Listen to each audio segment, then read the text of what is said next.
Hi Simran, welcome to Sports Khabri. How are you? मैं बहुत अच्छी हूँ मैम। आप बताइए आप कैसे? मैं भी बहुत बढ़िया। Thank you so much Simran for taking out the time हमसे बात करने के लिए। आई नो कि आपका ट्रेनिंग शेड्यूल बहुत बिजी रहता है, so thank you so much. Thank you ma'am. So Simran, शुरू से शुरू करते हैं ये कॉन्वर्जेशन। कहाँ से हैं आप? कहाँ जन्म हुआ आपका? परिवार में कौन कौन है? मैम मैं यूपी से बिलोंग करती हूँ। मैं मोदी नगर की रहने वाली हूँ। मेरठ के पास पड़ता है मोदी नगर। और मैं एक मतलब काफ़ी पुअर फैमिली से बिलोंग करती हूँ। तो मेरा जो बर्थ हुआ था वो बाय बर्थ ही मैं 6 मंथ प्रीमैच्योर डिलीवरी थी। तो उसी की वज़ह से ही मेरी बॉडी में बहुत ज़्यादा वीकनेस आई थी और आइज़ में बचपन से ही बाय बर्थ ही मेरे को प्रॉब्लम थी। तो मतलब 6 जब मैं 6-7 साल की हुई थी तो डॉक्टर्स को भी दिखाया था मेरे मम्मी-पापा ने। तो फिर डॉक्टर ने बोला था कि 2-3 साल बाद हम ऑपरेशन की देखते हैं अगर हम कर सकते हैं तो। पर उसके साथ-साथ मतलब पूरी बॉडी वीक थी, पर उन्होंने बोला था कि ऑपरेशन से भी मतलब 1-2% चांस है कि ठीक हो जाए वरना अदरवाइज़ कोई मतलब इतने चांसेस नहीं है क्योंकि प्रॉब्लम ही अलग टाइप की है। तो फिर 2-3 साल बाद मम्मी-पापा ने दोबारा दिखाया, फिर डॉक्टर ने मना कर दिया कि नहीं ऑपरेशन मतलब ऑपरेशन का भी कोई फ़ायदा नहीं और आप करा सकते हो अगर मतलब रिस्क लेना चाहते हो तो। फिर कराया नहीं है ऑपरेशन और मतलब बहुत ऑकवर्ड फ़ील करती थी शुरू में, कॉन्फिडेंस नहीं था बिल्कुल भी किसी चीज़ को लेके और मतलब किसी से ऐसे आँख नहीं मिला पाती थी, कभी भी ऐसे ऊपर गर्दन करके कॉन्फिडेंस के साथ बात नहीं कर पाती थी। शायद मेरे हिसाब से ये चीज़ें इसलिए भी होती हैं क्योंकि कहीं न कहीं हमारा फैमिली बैकग्राउंड इससे कहीं न कहीं मतलब रखता है कि हमारा फैमिली बैकग्राउंड कैसा है। आप अगर रिच फैमिली से बिलॉन्ग करते हो तो वो नेचुरल कॉन्फिडेंस आपके अंदर आता है। और मैं पुअर फैमिली से थी तो मुझे मतलब एहसास है इस चीज़ का कि जो मेरे जैसे मतलब बच्चे हैं या कोई पुअर फैमिली से जो है कॉन्फिडेंस की कमी कहीं न कहीं उनमें होती है, ये सच्चाई है। तो और आस-पास वाले लोग पिंच करते थे बात-बात पे, पास-पड़ोसी कैसे होते हैं वो तो पता ही होगा आपको। तो मतलब बहुत प्रॉब्लम थी, मम्मी-पापा और मेरा भाई ये सब लड़ते थे मेरे लिए कि आप इसको ऐसे कैसे बोल रहे हो? काफ़ी अ, पॉसेसिव थे घरवाले मेरे लिए। घरवाले बहुत प्यार करते थे, शुरू से ही मेरी मम्मी ने कभी ऐसा मतलब कुछ ऐसा फ़र्क नहीं किया कि मेरे भाई में और मेरे में। मेरे हिसाब से मेरे भाई से ज़्यादा मेरे लिए किया है। तो शायद जहाँ पे आज मैं हूँ वो उस चीज़ की वज़ह से भी हूँ क्योंकि कहीं न कहीं घरवाले ये कर देते हैं कि ये लड़की है तो इसके लिए ये बाउंडेशंस हैं और ये लड़का है तो इसके लिए कोई बाउंडेशन नहीं है। पर ऐसा कुछ नहीं था। पहले मैं मतलब जब स्कूल में थी तब भी मैं ऐसे नॉर्मल प्रैक्टिस करती थी, प्रोफ़ेशनल तो नहीं। मतलब ये था कि बिज़ी रखना था अपने आप को कहीं न कहीं प्रैक्टिस करती थी। लोग बोलते थे कि तू कमज़ोर है, तू नहीं कर सकती है और बॉडी स्ट्रक्चर भी बेकार था उस टाइम पे मेरा एक्चुअली अ, मतलब जब मैंने गेम स्टार्ट करा था तो बॉडी में पावर बिल्कुल भी नहीं थी और आइज़ की वज़ह से रात में दिखने में प्रॉब्लम और अ, सब कुछ कुछ फ़ोकस नहीं कर पाती ढंग से और बॉडी स्ट्रक्चर टेढ़ा था, भागने में साइड से अच्छा दिखता था तो वो चीज़ भागने में आ गई कि अब मैं ट्रैक पे भाग रही हूँ तो लाइन चेंज हो जाती थी, उस चीज़ की वज़ह से।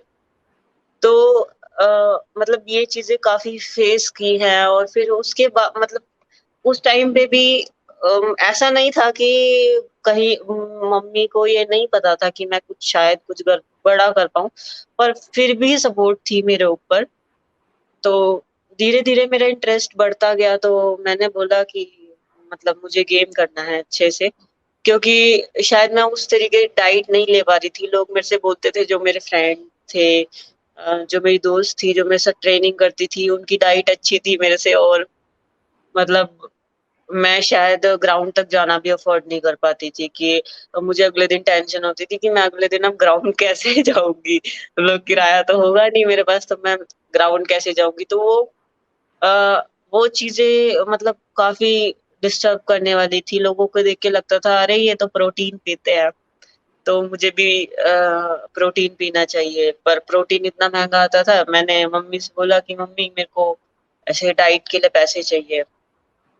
तो एक मतलब अपने लिमिट को क्रॉस करके मम्मी करती थी मेरे लिए सब चीज़, लाइक उधार लेना किसी से कि मतलब मुझे जिद करी कि मुझे टूर्नामेंट में जाना है बाहर, कि मेरे को उड़ीसा जाना था टूर्नामेंट में। तो पैसे नहीं थे, उसके लिए पैसे देने थे कि भई उसके लिए 5,000 रुपए देने हैं ऐसे। और बच्चों के लिए आसान थी ये चीज़ें, और पर मेरे लिए मम्मी ने ऐसे उधार लिए, अपने पास जो थे वो दे दिए। मेरी बहन ने भी दे दिए अपने पास जो रखे थे। मतलब फैमिली सपोर्ट मेरा बहुत अच्छा रहा है। मैं इस चीज़ के लिए अपने आप को बहुत लकी समझती हूँ कि मेरी फैमिली ने मेरे को बहुत सपोर्ट किया है। और फिर मेरे जो हस्बैंड हैं वो, हम लोग दोस्त थे आपस में पहले शुरू में। मेरे हस्बैंड आर्मी से हैं, सिमरन, तो सॉरी मैं इंटरप्ट कर रही हूँ आपको। क्या आप थोड़ा-सा मतलब बता सकते हैं कि मतलब दिक्कत कहाँ आई? आँखों में जो परेशानी है आपको, वो किस उसमें क्या दिक्कतें फेस करनी पड़ती हैं आपको उसकी वजह से? एक्चुअली मतलब पैरा में सबकी डिसेबिलिटी अलग-अलग होती है। मेरी जो है वो विज़ुअल प्रॉब्लम है, और मुझे जो प्रॉब्लम आती थी वो था कि अ, जैसे किसी चीज़ को मैं देखूँ तो मेरे से फ़ोकस नहीं हो पाता उस चीज़ को, और रात में तो पॉसिबल ही नहीं होता कुछ क्लियर देखना, या मतलब कई बार गिर भी जाती हूँ रात को चलते-चलते कि अंदाज़ा नहीं हो उस चीज़ का। तो एकदम से चोट भी लग जाती है, पर बाय बर्थ प्रॉब्लम है तो कहीं न कहीं हर चीज़ का एक्सपीरियंस हो जाता है, और हमें आदत हो जाती है, क्योंकि जो फुल ब्लाइंड रहते हैं उनको भी कहीं न कहीं आदत हो जाती है अपनी डिसेबिलिटी के साथ। पर मेरे को प्रैक्टिस में इस चीज़ की बहुत प्रॉब्लम आती थी, क्योंकि पोस्चर प्रॉब्लम आती थी, बॉडी पोस्चर टेढ़ा हो गया था, ऐसे एक साइड से देखने के लिए। मैं साइड से मेरे को ज़्यादा अच्छा दिखता था, मतलब एक साइड फेस करके, सीधा तो मैं फ़ोकस ही नहीं, अभी भी फ़ोकस नहीं कर सकती किसी चीज़ को। तो अ, ओलम ओलंपिक में मेरे साथ ऐसा हो गया था कि मेरी लाइन चेंज हो गई थी, और तो बहुत छोटे लेवल है और चीज़ तो ओलंपिक में मेरी लाइन चेंज हो गई थी। पर मैंने उसके लिए मेहनत बहुत करी है, ऐसा नहीं है कि हम किसी चीज़ को सुधार नहीं सकते। हम डिसेबिलिटी को कम नहीं कर सकते, पर हाँ, हम अपने पोस्चर के ऊपर या जो हमारी कमज़ोरी है, हम उसके ऊपर काम कर सकते हैं। जो चीज़ हमारे अंदर कमी है, अ, उस चीज़ की हमें आदत पड़ जाती है, और मतलब ऐसा नहीं है कि हम पैरा में जो लोग हैं वो किसी से कम हैं। मेरा मानना तो ये है कि जिसके अंदर अगर कुछ कमी है तो वो और लोगों से ज़्यादा स्ट्रॉन्ग है, क्योंकि वो उस डिसेबिलिटी को फेस कर रहा है, और दुनिया को फेस कर रहा है, सबसे बड़ी चीज़ दुनिया को। सबसे ज़्यादा वहाँ दुःख होता है, एक तो लोग आके या तो सिम्पैथी दिखाते हैं, "अरे यार! तुम्हारे साथ तो बड़ा गलत हुआ।" ये सब मतलब अरे भई हमें सिम्पैथी की ज़रूरत नहीं है, हम बहुत मजबूत हैं अपने आप में ही। हम वो सब कुछ कर रहे हैं जो आप करते हो, आई थिंक आपसे भी ज़्यादा कर रहे हैं, जो लोग हमें बोलते हैं। मैं उनके लिए बोल रही हूँ ये चीज़, कि अगर आप कर सकते हो तो सपोर्ट करो, डिमोटिवेट मत करो। तो मतलब प्रॉब्लम तो काफ़ी आती हैं, वो तो अपने ऊपर बात है कि हम उस चीज़ को कैसे फेस कर रहे हैं। बचपन में मैं इस चीज़ को ऐसे करती थी कि मैं बहुत डिमोटिवेट हो जाती थी कि यार लोग ऐसे बोल रहे हैं, भगवान ने मुझे ऐसा क्यों बनाया? भगवान से बड़ी शिकायत थी मेरे को इस चीज़ में, कि भगवान ने मुझे ही क्यों ऐसा बनाया? मेरा भाई नॉर्मल है, मेरी बहन नॉर्मल है, सबको किसी को कोई दिक्कत नहीं है, और मेरे को ऐसे बहुत शर्म आती है, किसी को ऐसे देखूँगी तो उसको पता चलेगा कि अरे इसकी तो आँखें खराब है, या मतलब जो भी है। तो पर धीरे-धीरे, धीरे-धीरे जैसे पता चला, और प्रैक्टिस की। मेन जो मैंने प्रोफ़ेशनल गेम स्टार्ट किया था वो 2018 में किया था, मतलब अपनी शादी के बाद। कहीं न कहीं मैं पुअर फैमिली की वज़ह से गेम नहीं कर पा रही थी क्योंकि मेरा फैमिली बैकग्राउंड बिल्कुल भी स्ट्रॉन्ग नहीं था। क्यों गेम करने के लिए आपको मतलब किसी भी फ़ील्ड में आपको कुछ भी करने के लिए फाइनेंशियली स्ट्रॉन्ग होना ज़रूरी है। स्ट्रॉन्ग तो तो छोड़ो, स्टेबल होना बहुत ज़रूरी है। ये आप तो स्कूल में जब थी तो स्कूल में जब आप थी तो स्कूल में आपको स्पोर्ट्स पीरियड में ये I mean attraction towards the sport हुआ होगा कि आपको लगा होगा कि ये सब कुछ है जो मैं कर सकती हूँ। तो कैसे आपको लगा कि एक वो होता है ना कि अब अगर आप सोचती होंगी उस बारे में, उस टाइम तो आपको रियलाइज़ नहीं हुआ होगा कि ये आपकी ज़िंदगी का इतना इम्पोर्टेंट पार्ट बन जाएगा। बट राइट अब जब आप फॉन्डली याद करती हैं कि वो पहला मोमेंट या वो पहले कुछ दिन जब आपको ये अट्रैक्शन हुआ अपने स्पोर्ट्स से, एक्चुअली उसके मैम बारे में मैं पसंद तो सारे ही गेम करती थी कि मेरा मन करता था मैं सारे गेम खेलूँ, पर जो पॉसिबल होता था मेरे लिए एक तो कबड्डी होता था और एक रनिंग होता था क्योंकि और चीज़ों में मैं कभी किसी को बताती ही नहीं थी कि मतलब ऐसे मुझे कुछ हिलता हुआ दिख रहा है या मेरे से फ़ोकस नहीं हो रहा है या कुछ मतलब मेरे को प्रॉब्लम हो रही है। मैं पूरा कोशिश करती थी कि मतलब मैं लोग मुझे देख के ये ना कहें कि अरे इसको तो दिख ही नहीं रहा है या कुछ है ऐसे। तो मैं बास्केटबॉल वगैरह में गई और वो मुझे बॉल कैच कराए, मेरे से बॉल कैच ना हो। तो मेरी मतलब जो टीचर्स थे वो ये समझते थे कि इसको खेलना ही नहीं आता, उनको मेन प्रॉब्लम का पता ही नहीं था। मेरे हिसाब से शायद पता ही नहीं चला जब तक मैं उस स्कूल में रही क्योंकि मैंने किसी को बताया ही नहीं। और बास्केटबॉल या फुटबॉल मुझे कैच करा रहे हैं, कभी मेरे मुँह पे लग गई, कभी कहीं लग गई। अब मुझे वो बॉल दिखे तो मैं कैच भी करूँ।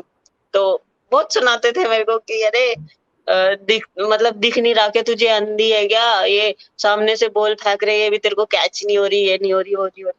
तो फिर मैं उन गेम से मैंने मतलब बाहर निकल गई कि अरे यार फिर भी उनकी मेंटालिटी यही रही कि इसको शायद खेलना ही नहीं आता। तो कबड्डी मैं अच्छा खेल लेती थी। मतलब एक्टिव तो मैं हर स्पोर्ट्स में थी पर उसमें देखने में प्रॉब्लम होती थी, फोकस में प्रॉब्लम होती थी, तो वो गेम मेरे से हो नहीं पाए कभी भी कोशिश करने के बाद भी। फिर मैंने रनिंग की तो वहाँ पे मेरा मेडल आया। तो कहीं न कहीं स्कूल में हाँ जब जी? आप स्कूल में थी तभी स्कूल इन ह विदिन स्कूल। हाँ, तो मैंने स्कूल गेम में मैं 100 मीटर की मैंने और मेरा गोल्ड आया वहाँ पे। तो लोग मुझे देख के बोलने लगे, "अरे! तेरे अंदर तो बहुत स्पीड है, तू तो बहुत अच्छा भागती है।" पर मैं उस टाइम पे भी ऐसे बिल्कुल टेढ़ा होके भागती थी, ऐसे एक साइड ही ऐसे मतलब अजीब तरीके से पर स्पीड थी। तो मतलब उस टाइम के हिसाब से तो लोगों को कि हाँ, भई अच्छी स्पीड है, ये है, वो है। तो मेरे को सही मोटिवेशन कहाँ से मिला वैसे मैंने आज तक किसी से बताया नहीं है, मैं बताती हूँ। स्कूल टाइम में एक फ्रेंड थी, वो कुछ-कुछ मेरे जैसी दिखती थी, तो उसने कुछ गलती कर दी थी, तो स्पोर्ट्स वाली टीचर आई और किसी लड़की ने उनको बताया कि भई ऐसे-ऐसे दिखती है, तो उन्होंने उसकी जगह मुझे आके पीट दिया। मतलब बहुत पिटाई करी मेरी बीच ग्राउंड में। कि उस टाइम पे मैं स्कूल स्टेट खेलने गई हुई थी और मेरे मेडल नहीं थे वहाँ पे, मतलब कुछ भी नहीं था, वहाँ पे कॉम्पिटिशन हाई हो जाता है तो मेडल वगैरह कुछ नहीं थे। तो उन्होंने उनकी जगह मुझे आके पीट दिया और वो भी पूरे बीच ग्राउंड में 400-500 लोग थे वहाँ और मेरी पिटाई कर दी और ऐसी पिटाई करी कि मेरे ऐसे नाखून के निशान पूरे मुँह पे लग गए थे। तो मतलब मैं और फिर थोड़ी देर बाद जाके अंदर उन्होंने बोला कि बेटा सॉरी अ, मतलब गलतफ़हमी हो गई थी। मुझे लगा तुम थी पर तुम कोई और था वो, ऐसे करके।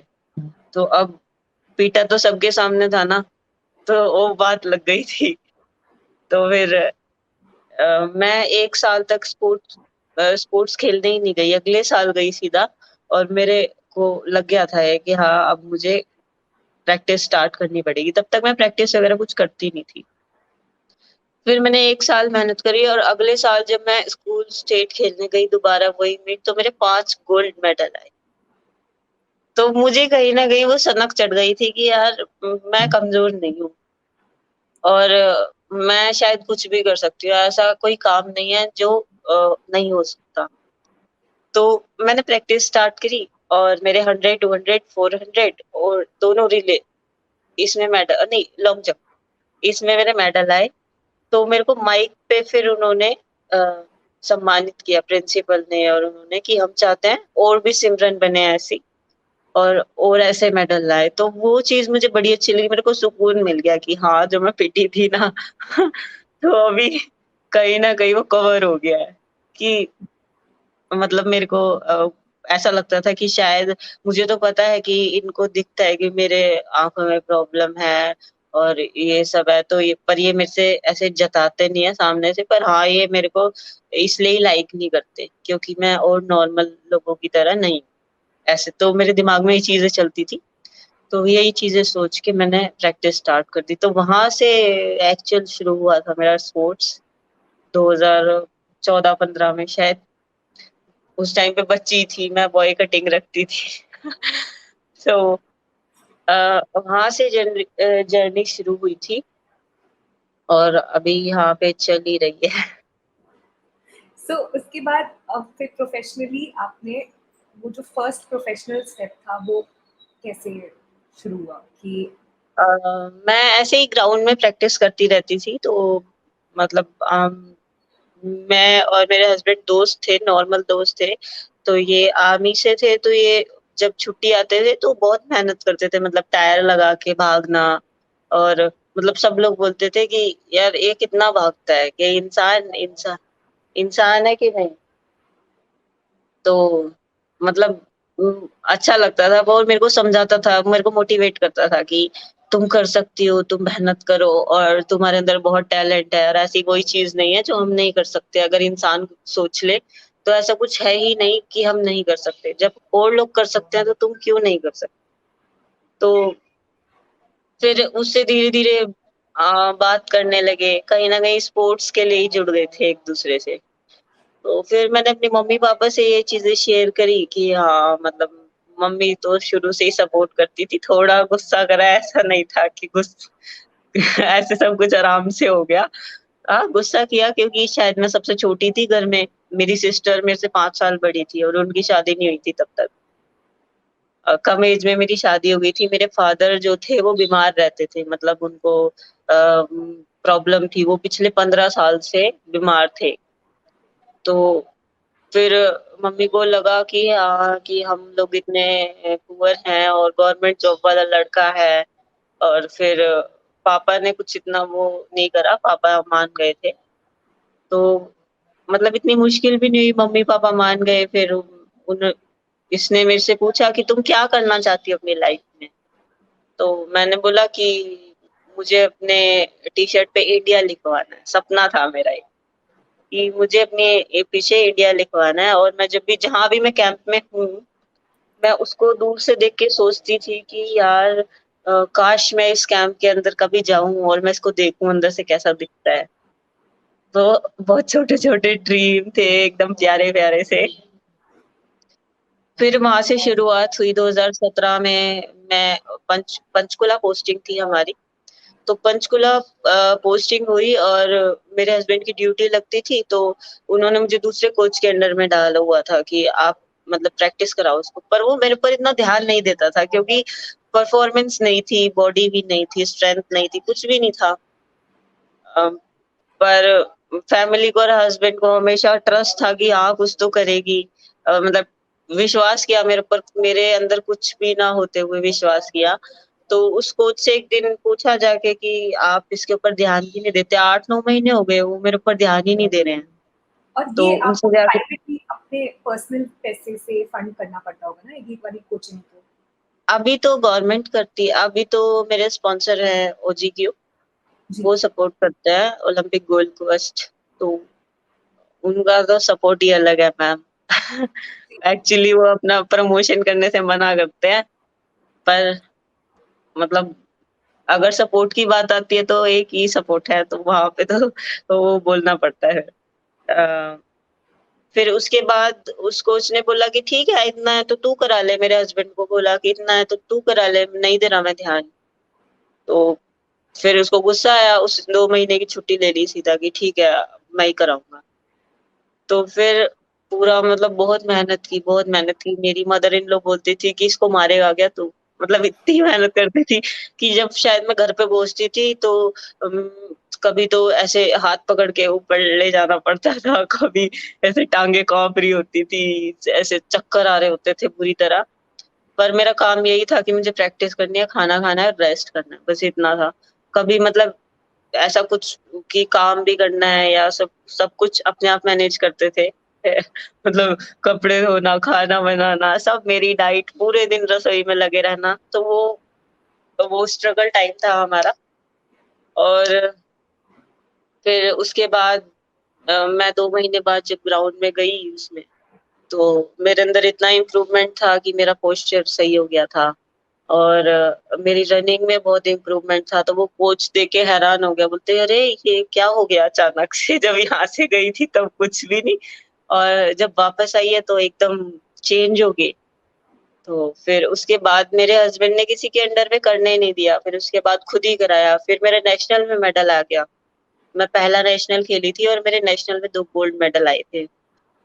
फिर उसके बाद आर्मी को पता चला, आर्मी में पता चला कि ऐसे-ऐसे इनकी वाइफ है, गेम करती है, तो उन्होंने सपोर्ट करना स्टार्ट कर दिया।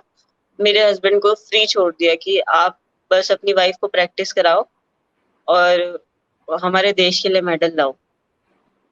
तो तो अभी वो और भी लोगों को ट्रेन कर रहे हैं या आपके साथ ही वो जुड़े हुए हैं? एक नहीं मैम, अब मेरे को ही ट्रेनिंग कराते हैं। ब आते तो बहुत लोग हैं कि मतलब कि ट्रेनिंग कराओ सर, ट्रेनिंग कराओ। अभी है 2-3 मतलब बच्चे हैं, पर पर्सनल मेरे को ही कराते हैं। वो मना करते हैं कि मैं अपना फ़ोकस नहीं खोना चाहता, एक ही जने पे है मेरा फ़ोकस और जब तक मेरा टारगेट पूरा नहीं हो जाता तब तक मैं किसी और को कराऊँगा नहीं। आप इसके साथ करना चाहते हो तो कर सकते हो। इस तरह का। जी, तो मैंने मैंने देखी थी कुछ वीडियोज़ जिसमें उन्होंने बात की थी कि कितने स्ट्रिक्ट हैं वो आपके साथ और आपकी ट्रेनिंग शेड्यूल के साथ। तो हाँ कुछ जी। अपने ट्रेनिंग शेड्यूल के बारे में बताइए, कैसे शुरू होता है आपका दिन, कैसे खत्म होता है अभी फ़िलहाल जिस हिसाब से? शुरुआत मैम सुबह उठते हैं हम 6 बजे और 6 बजे उठने के बाद अपना मतलब जो भी डाइट-वाइट लेना होता है, फ्रेश वगैरह होके सब नहा धो के नहाना तो पता नहीं, नहाना तो कोई पक्का नहीं है ट्रेनिंग से पहले। पर मतलब ऐसे तैयार-वैयार होके 7 बजे तक मतलब लाइट ब्रेकफ़ास्ट करते हैं, कार्ब्स वगैरह मतलब जिसमें हो, क्योंकि ट्रेनिंग में आप खाली पेट जाएँगे तो भी वीकनेस आती है। तो फिर सुबह को ट्रेनिंग होती है मेरी, 2.5 से 3 घंटे ट्रेनिंग होती है। अभी जो करंट में मेरी ट्रेनिंग चल रही है वो स्ट्रेंथ एंड कंडीशनिंग कोच हैं, उनके अंडर में चल रही है। सिद्धांत सर, ओजीक्यूसी है वो भी। तो सुबह को 2.5-3 घंटे रहता है और शाम को भी 5 से 8 बजे तक 2.5-3 घंटे शाम को रहता है। तो और वीक में 3 डेज़ में ट्रैक ट्रैक वर्क होता है और 3 डेज़ मेरा जिम वर्क होता है। उसमें उसके बाद शाम में ऐसे कोर वर्क या मोबिलिटी या मतलब अदर मतलब चल रेस्ट नहीं मिलता, सिर्फ संडे का रेस्ट मिलता है। पूरा दिन ऐसे ही निकल जाता है, पता नहीं चलता। दिन में फिर वर्कआउट से 11 साढ़े 11 12 बजे आके फिर उसके बाद नहा धो के अपना फिर लंच का टाइम हो जाता है। लंच से आने के बाद 1-2 घंटा सो लेते हैं। 1 घंटा फ़ोन चला लेते हैं। मैं ज़्यादा फ़ोन भी यूज़ ज़्यादा नहीं करती मैं फ़ोन यूज़। मेरे को कॉमेडी चीज़ें देखना पसंद है। मैं टीवी में देख लेती हूँ। 1-2 सीरियल आते हैं कॉमेडी, तो बस फिर देख के उन्हें सो जाती हूँ। फिर शाम का प्रैक्टिस का टाइम हो जाता है, दोबारा उठो, थोड़ा बहुत खाया-पिया, फिर चले गए प्रैक्टिस पे। फिर 8 बजे आए, फिर दोबारा डिनर का टाइम हो जाता है। फिर डिनर खा के फिर मतलब हमारा यहाँ पे ग्रुप है कैंप में, हम 6-7 लोग हैं, तो आपस में थोड़ी हँसी-मज़ाक करते हैं, फिर रेस्ट, सो जाते हैं। ये पूरे दिन का शेड्यूल होता है। अ, सिमरन, आपकी कुछ वीडियोज़ मैंने देखी, उसमें आपने बताया था कि ट्रेनिंग करते-करते कभी-कभी काफ़ी चैलेंजेज़ होते हैं, नॉज़िया होता है, वॉमिटिंग होती है, थकान होती है। उससे कैसे, मतलब उससे भी रिकवरी टाइम एक तो ये रिक्वायर्ड होता है बॉडी को उससे भी रिकवर होने के लिए। ऊपर एक्चुअली से मैम जी, जितना बड़ा लेवल होगा ना आपका, उतनी ज़्यादा मेहनत होगी। अगर मतलब शुरू से मेहनत कर रही हूँ मैं 2017 से, पर जैसे-जैसे टाइम बीतता गया लगता गया नहीं अभी कम है, अभी कम है, अभी कम है। अभी वो दिन पे दिन लेवल बढ़ता जाता है, अभी बढ़ता जा रहा है, बढ़ता जा रहा है, प्रैक्टिस भी बढ़ती जा रही है। होता था कि ग्राउंड में वॉमिटिंग होती थी, रेपिटेशन लगा दी कि अब हिम्मत नहीं है आगे लगाने की। अब वॉमिटिंग हो गई, चक्कर आने लगे और एकदम ऐसा लगता था कि यार अब इसके आगे मैं मर जाऊँगी। और कभी-कभी सोचती थी मैंने क्यों चूज़ किया ये गेम। मतलब इसमें तो एकदम हालत ही खराब होती है, ऐसा लगता है कि दूसरों को देख के लगता है अरे यार ये तो जो नॉर्मल लोग हैं कि ये इनकी लाइफ कितनी अच्छी है, देखो इनको कोई भी प्रैक्टिस नहीं करनी पड़ रही इतना। हमें रोज सुबह शाम मेरे को चक्कर आते हैं, वॉमिटिंग आती है, मैं अपनी पसंद का खाना नहीं खा सकती। और मतलब ट्रेनिंग की वजह से कहीं त्योहार होते हैं वहां नहीं जा सकते, किसी शादी में नहीं जा सकते। तो मतलब ये एक एथलीट का स्ट्रगल होता है ये। मतलब अगर आपको मेडल लाना है ना तो आपको सब कुछ खोना पड़ता है उसके लिए। जैसे कि ओलंपिक से पहले बहुत चीज़ें फेस करनी पड़ी मुझे। लाइक मेरे को 2 बार कोविड हो गया और कोविड में ऐसी हालत हो गई थी कि साँस ही नहीं आ रहा था। कोविड रिकवर हुआ और मेरे को रेपिटेशन लगाने में मैं 1 रेपिटेशन में बेहोश हो गई थी, क्योंकि बिल्कुल इम्यूनिटी खत्म और ऑक्सीजन लेवल खत्म बॉडी से। तो कहीं न कहीं वहाँ मोरल डाउन हो गया था कि अब शायद मैं दोबारा उठ नहीं पाऊँगी यहाँ से। अब नहीं, ओलंपिक आने वाला था तो शायद अब नहीं जा पाऊँगी, क्योंकि फाइनल ट्रायल भी नहीं हुआ था तब तक। फिर उसके बाद फाइनल ट्रायल के 20 दिन पहले मेरा एक्सीडेंट हो गया। ट्रैक लगा के भाग रही थी, वेट था मतलब कमर पे बंधा हुआ था। 25 केजी वेट बंधा हुआ था, वो अचानक से भागते-भागते खुल गया। तेज तेज भाग रही थी और वो खुल गया, बेल्ट खुल गई। और मैं फिसलती भी गई दूर तक सिंथेटिक ग्राउंड में, मेरी दोनों कोहनियाँ एकदम खून-खून निकलने लगे, घुटने दोनों, कमर पे, हाथ पे। मतलब ऐसा था कि 4 दिन तक मैं सो भी नहीं पाई, समझ नहीं लग रहा कि कैसे सोऊँ? सीधा नहीं सोया जा रहा, उल्टा नहीं सोया जा रहा कि बहुत रो रही थी उस टाइम पे। पर मतलब कहीं न कहीं मुझे ऐसा लगता है मेरे हस्बैंड मेरे लिए एक बहुत स्ट्रॉन्ग पॉइंट है। हमेशा ऐसी सिचुएशन में जहाँ मैं बिल्कुल नीचे गिर गई थी, वहाँ से मुझे उठाया कि टेंशन नहीं लेनी, मैं हूँ तो तुम टेंशन क्यों ले रही हो?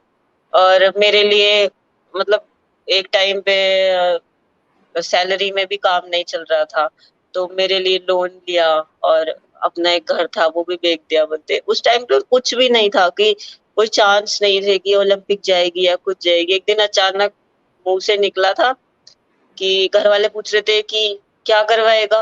क्या करवाएगा तू इसे?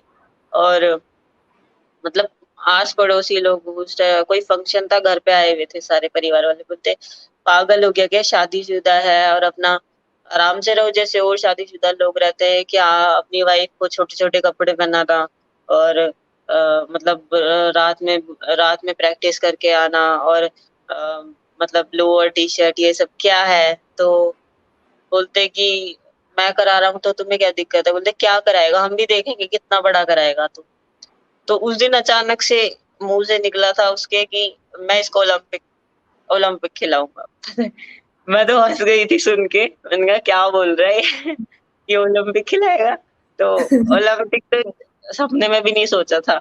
सब कभी ऐसे सोचा ही नहीं था कि ओलंपिक देखती थी ना भागते हुए औरों को कि अपने पॉसिबल नहीं हो पाएगा। पर जैसे-जैसे मेहनत हुई तो वो मेहनत रंग लाई कि बहुत मेहनत करती थी। एक कभी-कभी छोड़ देती कि अब नहीं, अब मेरे से होगा नहीं, अब मैं मर जाऊँगी इसके आगे। पर वो बोलता था कि मैं मरने नहीं दूँगा तुम्हें, तुम भागो मैं तुम्हें मरने नहीं दूँगा, कुछ भी हो जाए टेंशन मत लो। तो मैं बोल रही जीने भी नहीं दे रहे तुम ढंग से, मरने नहीं दोगे। तो बोलते एक दिन तुम्हें याद आएगी ये चीज़ें, अभी तो तुम्हें बुरा लग रहा है ये सब, पर एक दिन शायद आगे तुम्हें याद आएगा कि तुमने क्या करा है इस मेहनत से। तो फिर इंटरेस्ट आने लगा था, फिर मज़ा आने लगा था प्रैक्टिस में। थकती थी ना तो हँसी हँसी आती थी कि अरे! थक रही हूँ अभी। तो वही चीज़ है, किसी को हम चीज़ लगातार करते रहें तो उसमें इंटरेस्ट आने लगता है, फिर थकने में भी मज़ा आने लगा आगे-आगे कि एक्सीडेंट हो गया, फिर दोबारा मतलब 10 दिन का टाइम मिला कि पट्टी बंध रही थी पैरों पे और भागती थी तो खून निकल जाता था पैर से। ये अब ये मतलब अ, कैसे भागूँ समझ नहीं आता था। रिकवर करी कैसे ना कैसे करके एकदम से। और फाइनल ट्रायल था मेरा जिस दिन, तो मेरी 3 घंटे रेस लेट हो गई थी कुछ। किसी चीज़ की वज़ह से मतलब टाइम वग़ैरह चल नहीं रहा था, कुछ प्रॉब्लम हो गई थी टाइम में, इलेक्ट्रॉनिक टाइम में। तो 3 घंटे बाद मेरी रेस हुई, मैंने 4 घंटे वार्म अप किया और मैंने बोला कि अपने पैरा में सर हैं, मैंने उनसे बोला कि सत्या सर से कि सर मुझे लड़के के साथ भागना है। तो उन्होंने सपोर्ट करा कि ठीक है तुम भागो। एक लड़के के साथ मुझे उन्होंने भगाया, उसका भी ट्रायल था, मेरा भी ट्रायल था।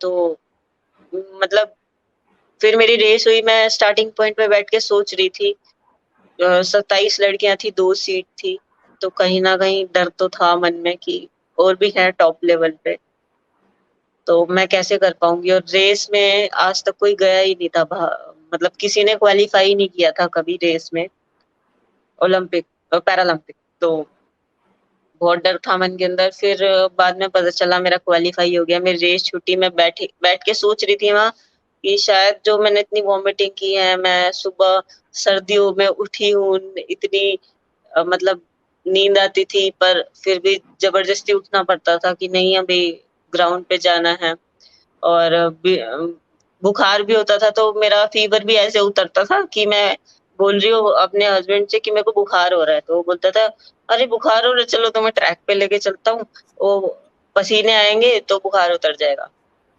तो मेरे को बड़ा गुस्सा आता था कि ये कैसा आदमी है, अरे इसको दिल में दया ही नहीं है बिल्कुल। तो मैं बोलती थी कि तुम वो हो जो फांसी लगाते हैं ना, जो फांसी पे चढ़ाते हैं लोगों को, वो हो तुम। तो वो बोलते हैं कि हाँ, अभी तो वो जल्लाद करके कुछ होता है तो मैं बोलता था कि हाँ, मैं वही हूँ। तो मेरे को एक टाइम पे तो बड़ा गुस्सा आता था कि यार मैं बीमार हूँ, इसको दिख नहीं रहा। मेरे को फूड पॉइज़निंग हो गई, तो कभी भी ये दवाई नहीं लेने देता कुछ भी। तो फूड पॉइज़निंग हो गई, मैं बेहोश होके नीचे गिर गई। मेरे को ज़्यादा वॉमिटिंग, लूज़ मोशन ये सब हो गए और वीकनेस इतनी आ गई कि मैं एकदम ज़मीन पे गिर गई बेहोश होके। तो मेरे को उठाता है, पानी छिड़कता है मुँह पे, मैं बोलती हूँ मेरे को हॉस्पिटल ले चलो, अभी मेरे को बहुत ज़्यादा तबीयत खराब हो रही है। तो मेरी डायटीशियन से फ़ोन करके पूछता है कि मैम इसको फूड पॉइज़निंग हो रही है और ऐसे-ऐसे ये चक्कर खा के गिर गई थी, नीचे बेहोश हो गई थी।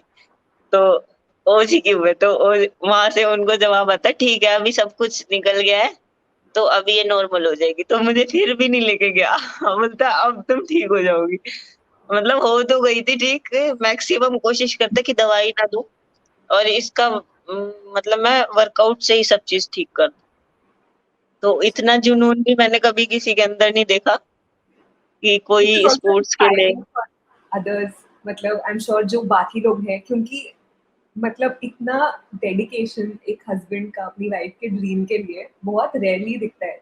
एंड इनफैक्ट मैंने आप दोनों की वीडियो देखी थी जिसके बाद I also had a word with my family, में अपने परिवार को भी बोल रही थी कि इस तरीके का जुनून, एक इस तरीके का डेडिकेशन और सेल्फलेसनेस कि स्पेशली हमारे देश में मर्दों से नहीं दिखता। मतलब औरतें करती राइट, आई हैं ज़माने से।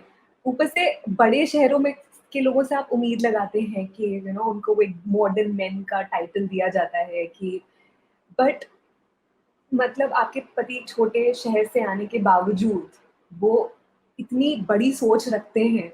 He is actually an example of a modern man which is very commendable. मैंने भी ये चीज़ें देखी हैं, मैं और लोगों से मिलती हूँ, तो वो बोलते हैं कि हाँ, अपने बेटी को अपनी या बहन को कोई भी गेम करा सकता है, पर वाइफ़ को गेम कराना बहुत बड़ी बात हो जाती है, क्योंकि दुनिया के ताने सुनने पड़ते हैं उसके लिए।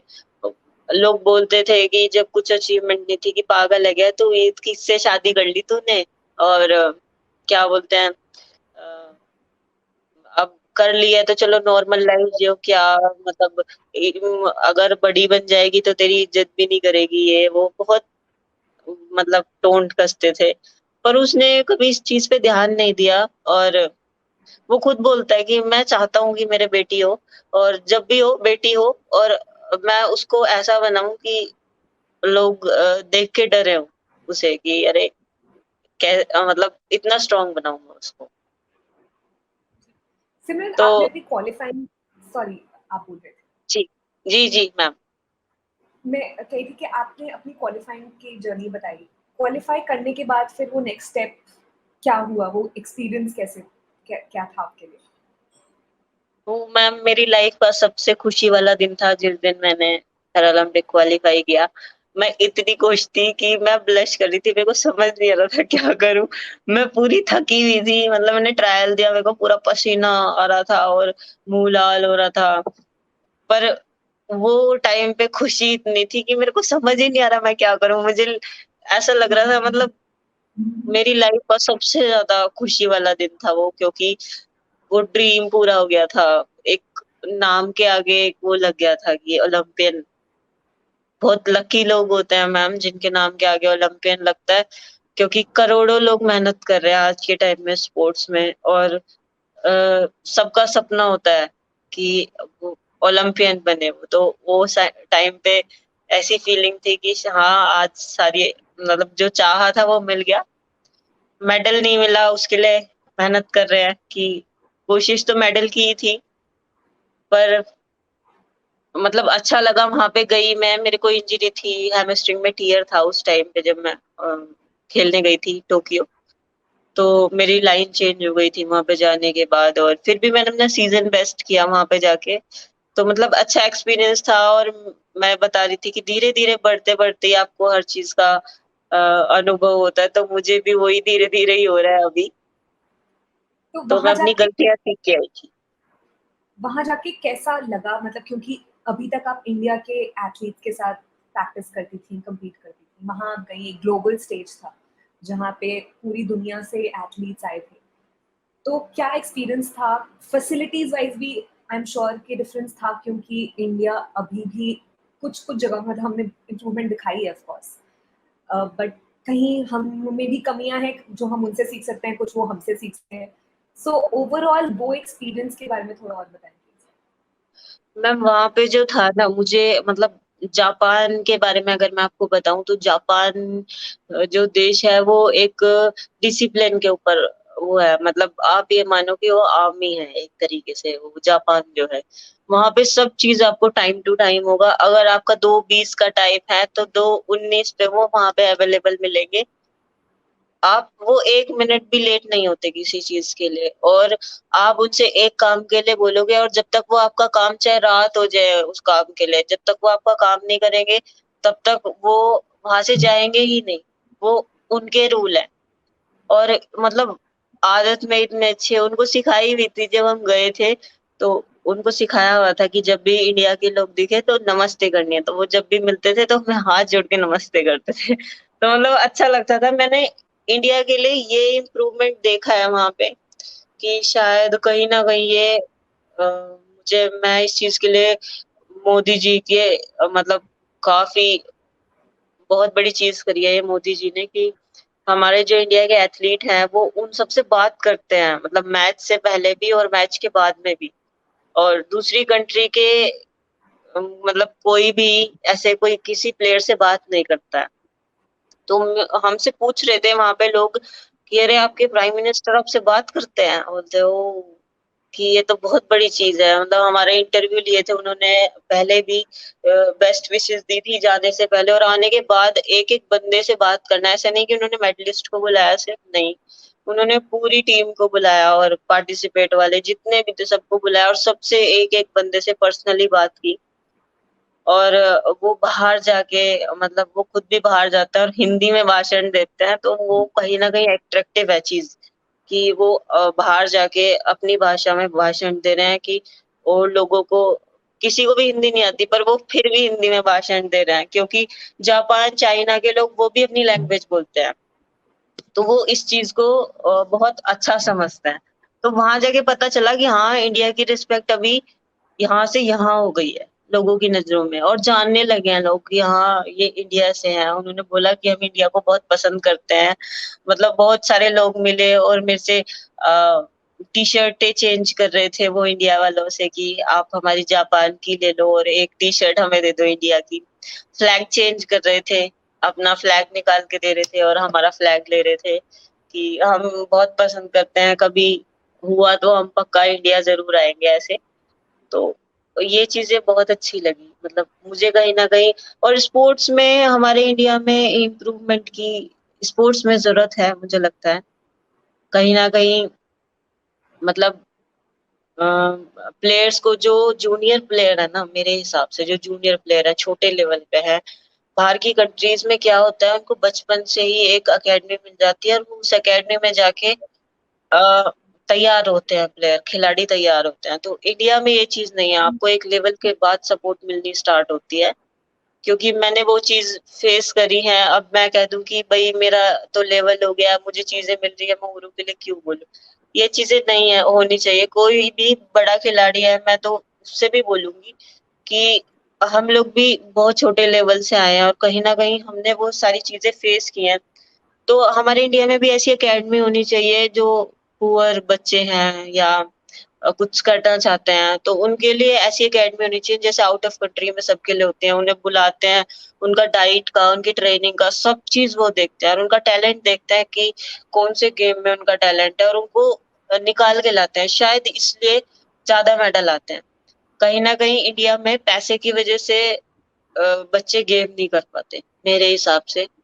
सपोर्ट की वजह से गेम नहीं कर पाते। लड़की है तो घर वाले सपोर्ट नहीं करते कि नहीं, 7 बजे से पहले आपको घर पे आना है, और किसी किसी को तो घर से बाहर ही नहीं जाना है, आपको सूट पहन के रहना है, नहीं लोअर नहीं, ये नहीं पहनना, टाइट ही नहीं पहननी, लोअर नहीं पहनना, लड़कों के साथ नहीं प्रैक्टिस करनी। तो ये मतलब इन चीजों को सुधारने की जरूरत है। बहुत सारी चीजें हैं जो सुधारने की जरूरत है। मैं मान रही हूँ कि हाँ, अभी इम्प्रूव हुई है चीजें, पर बहुत सारी चीजें हैं जिनको इम्प्रूव करना चाहिए।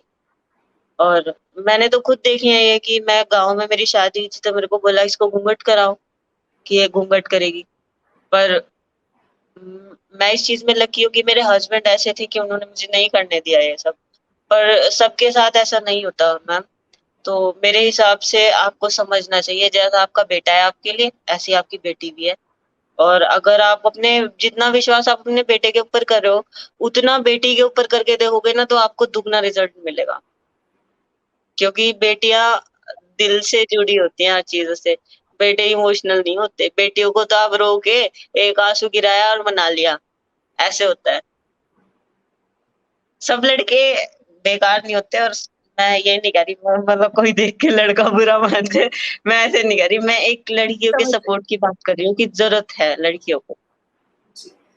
तो सिमरन, आप टोक्यो गए, वहाँ पे कौन से ऐसे एथलीट्स थे, आई एम श्योर आपका इंटरेक्शन और पर्सनल लेवल पे या प्रोफेशनल लेवल पे हुआ, जिससे आपको उनसे सीखने को मिला कि अच्छा वो ये करते हैं, मैं भी ऐसा करूंगी, या उनका परफॉर्मेंस वहां देख के आपको लगा कि मेरे को भी इनकी तरह बनना है? मतलब एक इंस्पिरेशन आप लेके आई होंगी, multiple inspiration I am sure आप लेके आई होंगी, तो उसके बारे में भी कुछ बताएं। मैम इंस्पिरेशन तो अपनी इंडिया में बहुत है कि फॉरेन में देखने की जरूरत ही नहीं पड़ी। मतलब बहुत बहुत सारी चीजें हैं। इंस्पिरेशन तो मेरे खुद के हस्बैंड है मेरे लिए, कि मतलब जो मेहनत मैं उनके अंदर, जो जुनून मैं उनके अंदर देखती हूँ ना, वो लगते भी जापान साइड के ही है। मतलब छोटी छोटी आंखों वाले। तो मतलब मुझे ये लगता है कि गेम में सबसे पहले डिसिप्लिन होना चाहिए आपके अंदर। वो कोई भी कंट्री हो, वो डिसिप्लिन के साथ करते हैं। जो आउट ऑफ कंट्री में, मतलब जापान, चाइना, ये सब हो गया, तो ये इनके अंदर डिसिप्लिन बहुत होता है मैम। ये हर चीज डिसिप्लिन के साथ करते हैं। और स्पोर्ट्समैन के लिए सबसे पहले आपके अंदर डिसिप्लिन होना चाहिए। अगर आपके अंदर डिसिप्लिन ही नहीं होगा तो आप स्पोर्ट्स नहीं कर पाओगे। अच्छा। जी। काफ़ी लोग जो आपको देखते हैं, आपको एज़ एन इंस्पिरेशन समझते हैं, उनके लिए आप क्या एक एक पाथ, अगर आप थोड़ा उनको एडवाइस कर दें कि अगर एक छोटे शहर की लड़की आपको देख रही है अभी और उसको भी आपकी राह में चलना है, तो क्या एडवाइस करेंगे आप उसको कि वो किस तरीके से इस फील्ड में आए? मैं तो मैम जो भी एथलीट, मतलब जो भी खिलाड़ी हैं, जो मुझे मतलब सुनेंगे या सुन रहे हैं जो भी, तो मैं उनसे सिर्फ यही बोलना चाहूंगी कि कोई भी चीज जल्दी नहीं होती, पेशेंस रखने पड़ते हैं हर चीज के लिए। और आपको अगर कुछ अचीव करना है, जैसे मैंने गेम किया तो मैंने एकदम से नहीं कर लिया, मेरे को बहुत टाइम लगा ये सब करने में, मेरा बेस बनाने में। मेरे को मतलब एकदम, क्या होता है ना, लोग समझते हैं कि हमें एकदम से सब कुछ मिल जाए। तो एकदम से या शॉर्टकट में कभी कुछ नहीं मिलता है। शॉर्टकट में हमेशा हमें ठोकर ही मिलती है। अगर हम हर चीज को अच्छे से डिसिप्लिन से चलेंगे, धीरे धीरे धीरे धीरे, तभी हम अपने गोल को अचीव कर पाएँगे। और एकदम से अगर आप ये सोचो कि मैं एकदम से बहुत तगड़ी रेस भाग जाऊँ या जो भी आपके गोल है एकदम से मैं उसको अचीव कर लूँ, तो ऐसा कुछ नहीं होता। आप अपने सीनियर्स को देखो जो अच्छे लेवल पे है ना, कोई भी आप किसी की भी जर्नी देख सकते हो, कोई भी एकदम से वहाँ तक नहीं पहुँचता, स्ट्रगल होता है उसकी लाइफ में, बहुत स्ट्रगल करके वो वहाँ तक पहुँचता है। तो कभी भी मेरे हिसाब से शॉर्टकट की कोशिश ना करें और किन्हीं-किन्हीं माँ-बापों को भी जल्दी रिज़ल्ट चाहिए होता है। एक बच्चे को कोच के अंडर में डाल दिया और उसको 6 महीने बाद पूछने लगे कि इसकी परफ़ॉर्मेंस क्यों नहीं आ रही? तो ऐसे नहीं होता है, तो हर चीज़ के लिए टाइम देना पड़ता है। 1 साल किया, छोड़ दिया, अब तुम 2 साल किया, छोड़ दिया, अब तुम आधे में पहुँच गए हो और आधे से ही वापस जा रहे हो।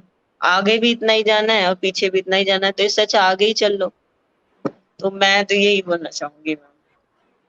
बहुत ही अच्छी बात बोली आपने। अ, जो पैरा एथलीट्स की एक उम्मीद आपने पहले बोला था, शुरू में आपने बोला था कि डीमोटिवेट मत करो अगर मोटिवेट नहीं कर सकते। अभी भी एक perspective towards para athletes different हो जाता है। इसमें कहीं न कहीं मुझे लगता है कि हमारे स्कूल कल्चर्स में भी एक तरीके का लैक है, क्योंकि इक्वालिटी एक तरीके से how to behave equally with everybody around, ये सिखाया नहीं जाता लोगों को।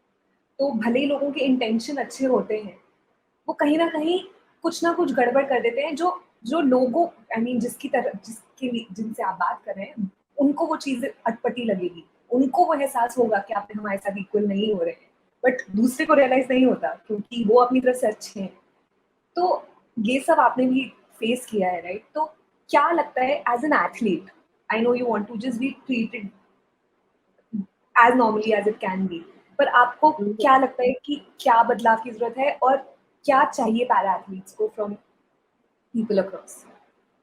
मेरे हिसाब से सबसे पहले उनको नॉर्मल की तरह बिहेव करो। जैसे आप हर किसी नॉर्मल बंदे को बिहेव करते हो, ऐसे ही उनको करो। आप वो उनके सामने कम से कम ये तो मत बोलो कि बेचारा तेरे साथ ये हो गया या तेरे साथ वो हो गया या तू कैसा है। उसको सिम्पैथी दिखाओगे तो वो और अंदर से दुःख होता है कि अरे यार! ये हमें सिम्पैथी दिखा रहा है। जैसे कि है मैं हमारे साथ या मेरे साथ एथलीट है, वो ड्वार्फ है, उसको कोई भी देख के बोलता है, "अरे! तेरे जितना तो हमारा बालक है 5 साल का।" ऐसे थोड़ी है, वो अपनी मर्ज़ी से थोड़ी हुआ है। या हमारे साथ व्हीलचेयर वाले भैया हैं कि अरे भगवान ने क्या कर दिया तेरे साथ। तो मतलब भगवान ने वो अपनी मर्ज़ी से थोड़ी है व्हीलचेयर पे, उनको भी मन करता होगा नॉर्मल की तरह रहने का, तो कम से कम पिंच मत करो। मेरे कहने का मतलब ये है कि किसी को ऐसे सामने से जाके बेचारा ये वो मत करो, सपोर्ट कर सकते हो तो करो। वरना किसी को ऐसे फ़ील मत कराओ कि तुम डिसेबल हो। उससे हमारा मोरल डाउन होता है कहीं न कहीं। हम चाहते हैं कि बाहर हमें लोग देखेंगे तो हमें कैसे ट्रीट करेंगे, ऐसे कोई जा रहा है तो सारे लोग एक ही बंदे को देख रहे हैं, उसको कुछ प्रॉब्लम है तो। तो आधे बंदे तो ऐसे हैं जो डिसेबल है और अपने घर से निकलना भी पसंद नहीं करते, क्योंकि जो दुनिया का नज़रिया है उनको देखने का वो बहुत अलग है। तो हमें ये चीज़ सुधारनी चाहिए। अ, वैसे तो मैम बहुत सारी चीज़ें हैं, मैं एक-एक चीज़ बताऊँगी तो बहुत लंबा हो जाए। सिमरन, मेरे को लास्ट मुझे मेरा क्वेश्चन आपसे ये है कि शुरू में आपने बोला था कि बचपन में भगवान से बहुत कंप्लेंट होती थी कि मेरे साथ ऐसा क्यों किया? क्यों बनाया मेरे को ऐसा? पर अब आपने अपनी जर्नी, अब अगर आप भगवान से कम्युनिकेट करती हैं, तो कैसे रिश्ता बदला है आपका भगवान के साथ? अभी मैम बचपन में लगता था कि हाँ, जब तो औरों को देखती थी तो कि मतलब क्या होगा, आने वाली लाइफ़ क्या होगी? ऐसे मन में चलता था कि शायद कुछ भी नहीं होगा आने वाले टाइम में, मेरी हालत सबसे बुरी होगी जितने लोग हैं यहाँ पे, उन सबसे बुरी, क्योंकि मैं शायद कुछ भी नहीं कर पाऊँगी अपने लाइफ़ में। अपने क्योंकि कॉन्फिडेंस ही नहीं है मेरे अंदर। मैं घबराती थी किसी के सामने बोलने के लिए। आज मैं इंटरव्यू दे रही हूँ और मतलब अच्छे से बोल रही हूँ, शेयर कर रही हूँ आपसे चीज़ें। एक टाइम ये था मैं 2 लोगों के सामने बोलती थी तो मैं काँपती थी उनके सामने बोलने में, क्योंकि बहुत डर था मन के अंदर। कुछ भी लगता था कि कुछ नहीं कर पाऊँगी या ऐसे बिल्कुल भी किसी चीज़ को लेके कॉन्फिडेंस ही नहीं था और अपनी आईज़ को लेके बहुत ज़्यादा मतलब दुखी रहती थी मैं। पर अभी बाद में जब यहाँ आई मैं, पैरा में आई, मैंने गेम स्टार्ट करा, अचीवमेंट मिली, मेडल मिला, तो वो मोटिवेशन मिला, कॉन्फिडेंस आया बॉडी के अंदर कि हम अलग नहीं हैं और हमें कॉन्फिडेंस के साथ बात करनी चाहिए, चाहे मैं हूँ, चाहे वो कोई भी है। आपकी कॉन्फिडेंस आपका सबसे बड़ा साथी रहेगा। मतलब जो आपके अंदर कुछ भी कमी है, कोई बात नहीं, हमसे भी बुरे-बुरे लोग हैं। मैं तो ये बोलूँगी कि मेरे को तो यही दिक्कत है या आपको थोड़ी बहुत दिक्कत है। हम मतलब कुछ लोग ऐसे हैं जो जिन्हें हमसे भी ज़्यादा प्रॉब्लम है और वो खुल के जी रहे हैं। तो सबसे बड़ी चीज़ है आपके अंदर कॉन्फिडेंस, उसको कभी मत खोने दो। किसी से बात कर रहे हो, खुल के बात करो। हमने किसी का कुछ गलत नहीं करा और हम भी गलत नहीं हैं, तो खुल के बात करो, हम कुछ अलग नहीं है, हम सेम है और हम उनसे ज़्यादा कर सकते हैं। कम मत समझो अपने आप को किसी से, हम उनसे ज़्यादा कर सकते हैं। तो अभी मुझे भगवान से लगता है कि शायद जो जो होता है अच्छे के लिए होता है। मम्मी हमेशा बोलती थी कि जो होता है अच्छे के लिए होता है। तो वो चीज़ें बाद में समझ में आई कि हाँ, ठीक है, सही बोलती हैं कि जो होता है अच्छे के लिए होता है। आज जिस मैं लेवल पे हूँ, मैं जिस चीज़ को अपनी कमज़ोरी मान रही थी, आज वो मेरी ताकत है।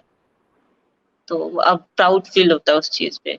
अब जो लोग मुझे बोलते थे, वो लोग अब ये बोलते हैं कि काश हमारी बेटी इसके जैसी हो। Such a proud thing to hear. Thank you so much Simran हमसे बात करने के लिए। आप thank truly you ma'am. Inspiring हैं और आपके हस्बैंड ने आपके लिए जो कमिटमेंट दिखाया that is also very inspirational, very grateful to you and him both of you. Thank you so much. ऐसे ही थैंक जुड़ते यू मैम। रहेंगे, बात करते रहेंगे। Thank you okay so much. Ma'am, thank you. Thank you so much.